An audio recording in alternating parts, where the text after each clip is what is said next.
आदाब। इस इंडिया में आपका इस्तकबाल है।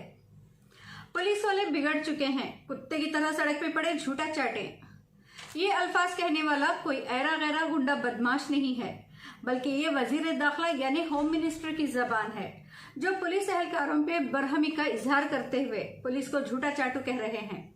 कर्नाटक के चिकमंगलुरु में जनाब होम मिनिस्टर ने गांवकशी के मामले पर पुलिस एहलकार से फोन पर बात करते हुए ये सब कहा है कि पुलिस झूठा खा रही है, वो नौकरी छोड़कर घर चले जाएं, हैसियत नहीं तो यूनिफॉर्म निकालकर फेंक दें और कहीं जाकर मर जाएं। आगे बढ़े इससे पहले आप इस वीडियो को देखें। ಶಿವಮೊಗ್ಗ ಜಿಲ್ಲೆ ಕೆಟ್ಟ ಹಾಳ ಹೋಗಿದ್ದಾರೆ ಎಲ್ಲ ಪೊಲೀಸರು. ಕೈ ತುಂಬ ಸಂಬಳ ಕೊಡ್ತಾ ಇದೀವಿ, ಯಾವನಿಗೆ ಸಂಬಳದಲ್ಲಿ ಬದುಕಬೇಕು ಅಂತ ಏನಿಲ್ಲ. ಇಂಥವ್ರಲ್ಲಿ ಎಂಜಲ್ ಕಾಸ್ತಿಯಿಂದ ಬದುಕ್ತಾ ಇದ್ದಾರೆ. ಅವರು ಯೋಗ್ಯತೆ ಇಲ್ಲದಿದ್ರೆ ಯೂನಿಫಾರ್ಮ್ ಬಿಚ್ಚಿಟ್ಟು ಸಾಯಲಿ ಮನೆ ಕಡೆ, ಎಲ್ಲರೂ ಹೋಗಿ ಮಣ್ಣಲ್ಲಿ. दरअसल ये सारा मामला गौकशी से जुड़ा है। गुज़िश्ता दिनों तीर्थहल्ली में बजरंग दल के उन 2 कारकुनान पे हमला हुआ जिन्होंने गौरक्षा का ठेका ले रखा था।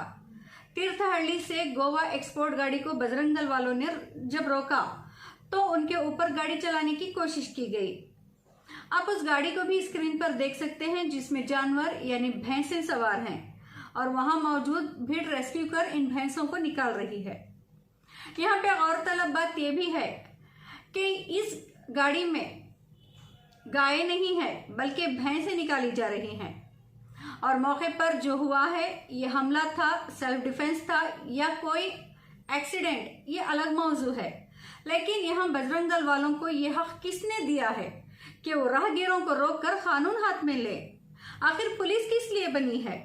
अगर कोई मशकूक है या कुछ गलत हो रहा है तो पुलिस को इन्फॉर्म किया जाए, लेकिन यहाँ तो पुलिस को नालायक, कामचोर, गैर जिम्मेदार, निकम्मे बताकर मॉरल पुलिसिंग को बढ़ावा दिया गया है।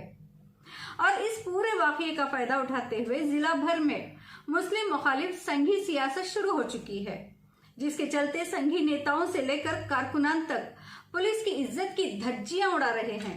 साथ ही मुसलमानों के खिलाफ सख्त कार्रवाई करने के लिए पुलिस को उकसाया, धमकाया जा रहा है। और इसी के पस मंजर में तकरीबन 3 से 4 दिनों से शिमोगा के तमाम खसाई खाने बंद हो चुके हैं। पुलिस की जानिब से 4 खसाई खानों पर छापेमारी हुई है। इस दौरान 6 लोगों के खिलाफ मुकदमा भी दर्ज किया गया है। बावजूद अहलिया ने शहर पे सख्ता खुनूदगी तारी है। ऐसे में अगर गाय को बहाना बनाकर कभी किसी का कत्ल कर दिया गया, उस वक्त इसका जिम्मेदार कौन होगा? वैसे भी 2014 से मुल्क भर में गाय के नाम पर मुस्लिम नौजवानों, बुजुर्गों के खून की नदियां बहाई जा चुकी हैं और इन तमाम वाकयात में शायद ही कोई ऐसा केस हो जिसमें कातिलों को सजा दी गई हो। ट्रेन में सफर कर रहे जुनेद को मार दिया गया, इसके अलावा सैकड़ों नौजवानों को शहीद कर दिया गया। और इन सब में हम अखलाक को कैसे भूल सकते हैं? हाँ, वही अखलाक जिसके घर एक खूनी भीड़ पहुंच जाती है और घर में गाय का गोश्त होने के शक पे बेरहमी से पीट पीट कर इसका कत्ल कर दिया जाता है, जिसके बाद कसूरवारों को सजा देने के बजाय फ्रिज में मौजूद गोश्त गाय का है या बकरे का, इस पर बहस छेड़ दी जाती है और कातिलों को क्लीन चिट देते हुए मकतूल अखलाक और उसके अहले खाना को ही मुजरिम बनाकर पेश किया जाता है। आज किसी से जाती रंजिश निभानी है या किसी को जानी व माली नुकसान पहुंचाना है तो यहाँ पे बम, तलवार या किसी और हथियार की जरूरत हरगिज भी नहीं है। बस 2 टुकड़े गोश्त उसके घर, उसकी गाड़ी में रख दें और एक संघी खूनी भीड़ को इकट्ठा कर दें। फिर क्या है, न पुलिस न अदालत, सजाए मौत ऑन द स्पॉट। और भारत जैसे मुल्क में इस तरह की मॉब लिंचिंग करने वालों को किसी किस्म की सजा भी नहीं दी जाती, बल्कि रियासत कर्नाटक के वजीर आला मिस्टर बोम्मई के मुताबिक यह कत्लो गारतगिरी एक्शन का रिएक्शन है और अकीदे से जुड़ा हुआ है। बहरहाल नाजरीन, आज गोश्त का महज एक टुकड़ा एटम बम, न्यूक्लियर बम और कोरोना वायरस से भी कई गुना ज्यादा खतरनाक बन चुका है। ऐसे में हाईकोर्ट की जानिब से गौकशी पे आए फैसले के बाद संघियों के हौसले तो मजीद बढ़ चुके हैं और एक तरह से उन्हीं मुसलमानों को कत्ल करने का खुला फरमान यानी लाइसेंस मिल चुका है। वैसे भी शहर शिमोगा में तकरीबन 70 खसाई खाने मौजूद हैं जो फिलहाल बंद करवा दिए गए हैं, लेकिन अफसोस इसके खिलाफ कोई आवाज अभी तक नहीं आई। जबकि एक कसाई खाने से कई रोजगार जुड़े होते हैं। ज़िबा करने से कटिंग, क्लीनिंग और जानवरों के चमड़े उतारने का कारोबार जो ज्यादातर दलित करते हैं, और गोश्त से जुड़े कई होटल्स हैं और इनसे जुड़े कई खानदान। इनके अलावा अगर सबसे ज्यादा किसी का नुकसान हो रहा है तो वो गरीब किसानों का है। मवेशियों की कीमतें गिर चुकी हैं, खरीदो फरोख्त रुक चुका है, ऊपर से बूढ़ी गाय और बैलों का खाने पीने का खर्चा जो किसान की कमर तोड़ रहा है। ऐसे में अचानक कसाई खाने बंद करवाने पे ये लाखों करोड़ों गरीब कहां जाएंगे? आज ईश्वरप्पा को उन दुकानदारों की फिक्र है, उनसे हमदर्दी है जो नशे का कारोबार करते हैं, यानी सिगरेट वगैरह बेचते हैं, जबकि सिगरेट पे बाकायदा लिखा हुआ है कि ये सेहत के लिए हानिकारक है। लोगों को अवेयर करने के लिए डॉक्टर्स की जानिब से इसके खिलाफ कैंपेन्स चलाई जाती हैं, क्योंकि 90% लिवर और माउथ कैंसर सिगरेट, शराब और गुटखे की वजह से होते हैं। आज स्कूल के छोटे बच्चे भी सिगरेट नोश कर रहे हैं, ड्रग्स ले रहे हैं, जा बजा चरस, अफीम और गांजा खरीदो फरोख्त किया जा रहा है। नौजवान बच्चों की जिंदगियां तबाह हो रही हैं, लेकिन मजाल है जो पुलिस या इंतजामिया की जो इस पे कोई कार्रवाई करे या इस पे रोक लगाए या कुछ भी करे। हाल ही में गनीमत से शिमोगा पुलिस ने गैर कानूनी तौर पर सिगरेट फरोख्त करने वाले चंद दुकानदारों से सिगरेट जब्त की, जिसके बाद ईश्वरप्पा को दुकानदारों के दर्द, तकलीफ, नफा नुकसान की फिक्र इस कदर खाने लगी कि वो दुकानदारों के सामने ही फोन पर पुलिस से बात करते हुए मुकामी एसपी को हुच्चा, पागल जैसे गलत अल्फाज इस्तेमाल किया। यकीन ना आए तो आप ये वीडियो देखें, जिसमें ईश्वरप्पा पुलिस पर भड़कते हुए, मुझसे पंगा ना लेने की धमकी देते हुए एसपी को पागल, हुच्चा कह रहा है।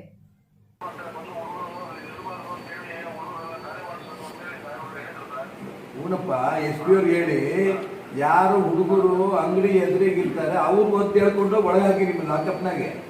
ನೀವು ಅಂಗಡಿಗೆ ಸಿಗರೇಟ್ ಮಾರಾಟ ಮಾಡಬೇಡಿ ಅಂತ ಹುಚ್ಚು ಆರ್ಡರ್ ಅಲ್ವಾ ಇದು? SP ಏನು ರೋಗ ಬಂದಿದೆಯಾ? ಇತ್ತೀಚೆಗೆ ಶುರುವಾಗಿದೆ ಇದು ಕಾಯಿಲೆ. नाजरीन, इन तमाम मामलात को देखते हुए यहाँ पर यह बात भी काबिल गौर है कि जहाँ जहाँ बीजेपी इख्तिदार में है, उन रियासतों में पुलिस को डरा धमका कर उन पे दबाव डालते हुए एक तरह से उनसे उनकी आज़ादी छीनी जा रही है और अवाम के आगे उनकी छवि दागदार करके मुल्क में मॉरल पुलिसिंग को बढ़ावा दिया जा रहा है। पुलिस जहाँ पब्लिक सर्वेंट है, वहीं वो अवाम की रक्षक, मुहाफिज भी है।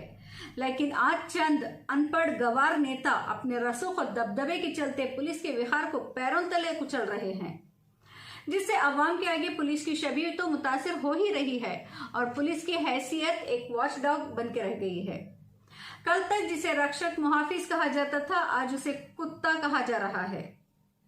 एक काबिल IPS IAS अफसर जो अपनी मेहनत, लगन, जद्दोजहद से इस मुकाम तक पहुंचता है, अफसोस आज एक 2 कौड़ी का सड़क छाप नेता भी उससे गुलामाना सलूक करता है।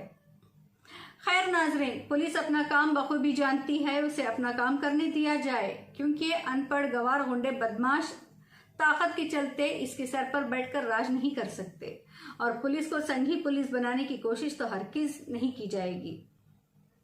अगर इन संघियों को वाकई में गाय से अकीदत है, वाकई में ये गाय को मां मानते हैं और इनमें थोड़ा भी दम है, तो पहले मुल्क में जो स्लॉटर हाउसेस मौजूद हैं, जहां रोजाना हजारों गाय यानी माताएं काटी जाती हैं और इन माताओं का गोश्त बैरूनी ममालिक के लिए एक्सपोर्ट किया जाता है, जिससे लाखों करोड़ों का कारोबार किया जा रहा है, पहले इन्हीं बंद करवाएं। छोटी दुकानों को बंद करवाने से गाय माता की रक्षा हरगिज नहीं होगी। पहले उन स्लॉटर हाउसेस को बंद करवाएं जो कोई मुसलमान नहीं बल्कि भाजपा के करीबी, भाजपा की पुष्पनाही में चला रहे हैं।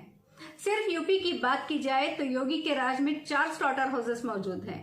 इसके अलावा अगर गौशाला की बात की जाए तो आए दिन भूख, प्यास और सही देखभाल ना होने की वजह से सैकड़ों गाय मर जाती हैं, जिन्हें ट्रकों में भर कर ले जाया भी जाता है। उस वक्त इनकी श्रद्धा, अकीदत और गाय के अंदर माता नजर नहीं आती। फेसबुक यूजर अंशुल गौरव के मुताबिक इन गायों को कई दिनों तक भूखा प्यासा रखा जाता है और जब ये प्यास से तड़पने लगती हैं तो इन्हें पीने के लिए जो पानी दिया जाता है उसमें पानी में बड़ी मात्रा में चूना मिलाकर दिया जाता है, जिसे पीने के बाद गायों की आंतें अंदर से पक जाती हैं और फट जाती हैं और ये तड़प तड़प कर दम तोड़ देती हैं, जिसके बाद कसाईयों के हाथों इन्हें मरी हुई कहकर बेच दिया जाता है। बेहतर है ऐसी गौशालाओं के खिलाफ सख्त कार्रवाई करते हुए इन्हें बंद कर दिया जाए।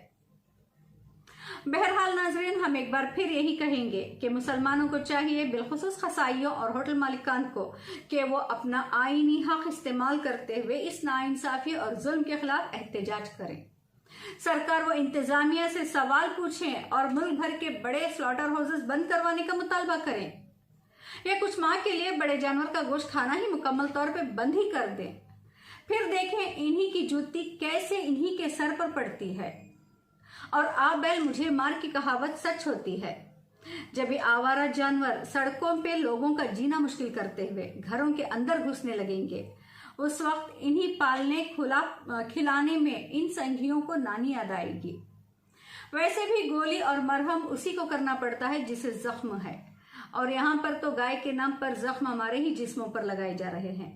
ऐसे में इसका हल भी हम ही को तलाश करना होगा। या तो हिम्मत से आगे आएं, आवाज उठाएं, कानूनी कार्रवाई करें, या मुकम्मल छोड़कर शेर खाए घास की मिज़दाक कोई मछली का व्यापार करें, कोई अंडे बेचें, कोई दूध, कोई सब्जी की गाड़ियां ढकेलें और अपने अपने घरों खानखाहों में आराम फरमाएं। नाजरीन, आज के लिए बस इतना ही। देखते रहें एस इंडिया।